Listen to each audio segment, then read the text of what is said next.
Hi guys, welcome to my channel. My name's Sharon and today I thought I'd bring you along to make some tissue paper folders. I did a lot of printing on my gel plate yesterday, printing a lot of tissue papers, and they are really hard to store and organise because they're so flimsy and can tear easily. So I come up with this idea to make some folders up for them. I've got some here and then I'm going to make one today with you. So just to show you, there's the flap at the top. I've got underneath there, it's stapled, and then you can flick through, pick out the one you want, either just tear a piece off, tear the whole lot out, but it keeps it all in one place. So I've got my bold black ones in there. If I want to use some dark tissue. In this one here I've got my lighter ones. So I did a whole day of mark making, which I'll do another process video for that, because it is so enjoyable just to sit down and create marks on paper all day, whether you're just using some things you have around the house or your gel press. It's just so much fun. This one's got all my coloured ones in it. You can see it just keeps them all together, keeps them tidy. You can store them like this, you can lay them flat in a container.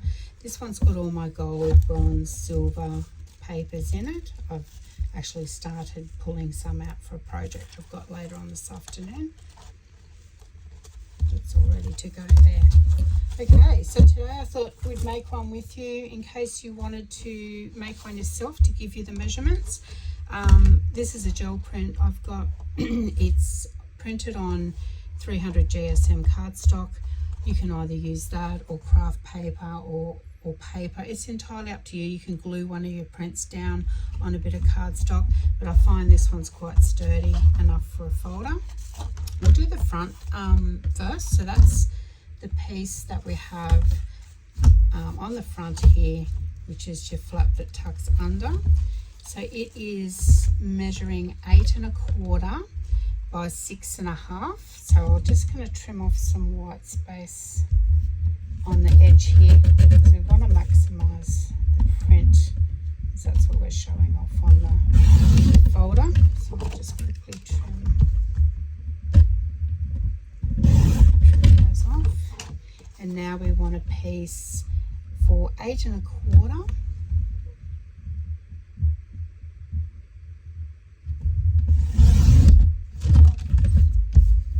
6 1/2. So your 6 1/2 is your width, and that's slightly bigger than an A5 piece of paper. So there we've got your 6 1/2 by 8 1/4, and we want to score it by 1/4,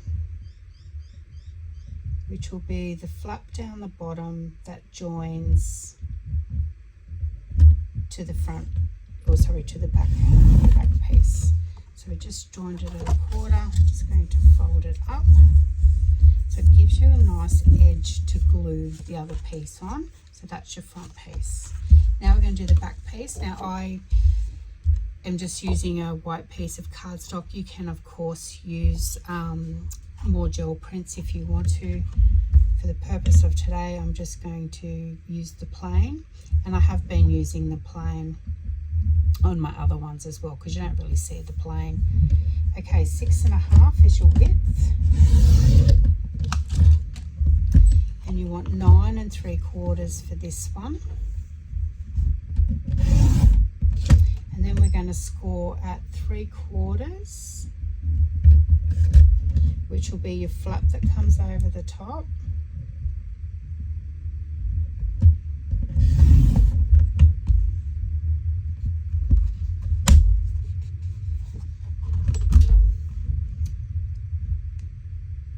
And you want at 1/2. So the two scores on that is 1/2 and 3/4. So that's your flap that comes over the top. We fold the bottom score, which is your 1/2 an inch, and then this one that's folded over, you'll see it's got a lip That's what we're going to be gluing those two together.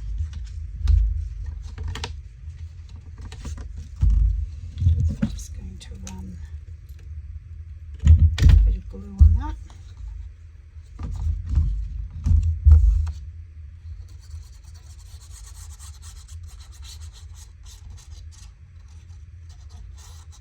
Any type of glue that you use for your paper crafts is fine.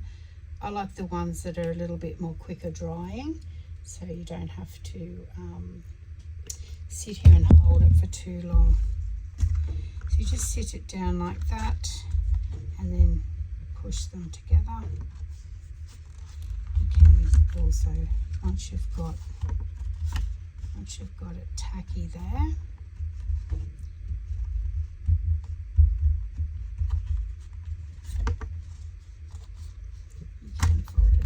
and press down a bit firmer.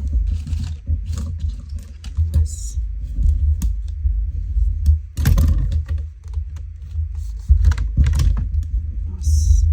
firm pressure with the bone scorer.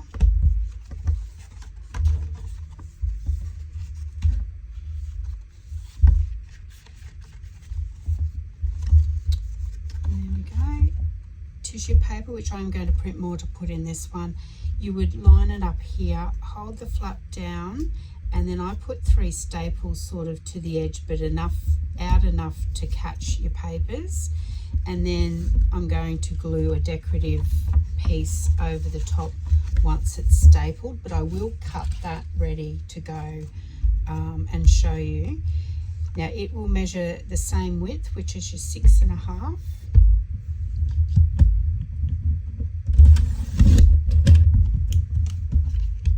By the same width that you scored this top, which is 3/4.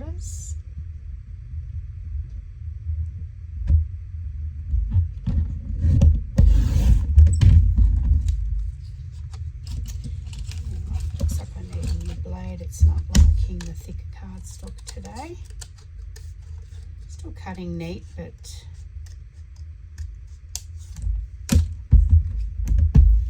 and then 6.5. So 6.5 by 3/4 will give you a nice piece that you can glue on the top if you don't like the white. It's going to cover up your staples. Now you can use staples, you could use string and tie a bow, put holes in there. You could put eyelets in there. Anything to secure those papers that you've got inside, which I'll once again will show you. And it just dresses it up so you don't see the staples. You can obviously see them on the back. And yeah, it just keeps all your tissue paper together in a nice place to store, either flat like that. You can store them, you know, in a bookcase like that, in a container flat like that, and you'll know, like I've color coded mine, so I know that that's my mark making, my simple patterns. This one here's my heavier black and white. This one here's my colors, and this one here, who I'm working with today, is my golds, bronze, silvers. So how's that? A nice neat pile rather than tissue paper everywhere. It's certainly helped me get a little bit more organized, and as you can see when I was flicking through there, let's say you're working on a piece and you just need a little something to go on there in the form of tissue paper over the top, which, as we know, nearly disappears, and you can get that pattern come through underneath. You flick through here, it's all in one place, and it's held tightly up the top there so they don't end up with it everywhere. Either tear the whole piece out, or just the section off of what you want to use on your projects. Well, thanks guys, I hope that was informative for you, and will help you get a little bit more organized with your tissue papers, or you could put some gel prints in there and make a bigger one if you wish to keep them all together that way. But thanks for coming along and sharing it with me, and enjoy the rest of your day. Thank you. Bye.